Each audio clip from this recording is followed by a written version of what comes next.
आज आपण WH questions शिकणार आहोत.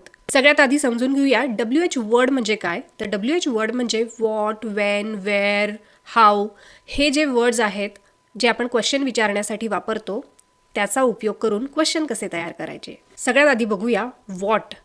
व्हॉट म्हणजे काय. एक्झाम्पल, तू काय करतोस? What do you do? ती काय शिकते? What does she study? Where. WHERE where म्हणजे कुठे. एखादं ठिकाण कुठे आहे हे विचारण्यासाठी आपण याचा वापर करतो. तू कुठे राहतोस? Where do you live? तो कुठे काम करतो? Where does he work? त्यानंतर वेन. वेन म्हणजे केव्हा. एखाद्या गोष्टीची वेळ जेव्हा आपल्याला विचारायची असते तेव्हा आपण वेनचा वापर करतो. फॉर एक्झाम्पल, तू कधी उठतोस? When do you wake up? Why म्हणजे का. आपण एखादं कारण विचारण्यासाठी वायचा वापर करतो. तू इंग्रजी का शिकतोस? Why do you learn English? Next आहे हू. WHO हू म्हणजे कोण. तो कोण आहे? Who is he? Next how. HOW how म्हणजे कसं किंवा कसं आहेस. तू कसा आहेस? How are you? तू इंग्रजी कसं शिकतोस? How do you learn English?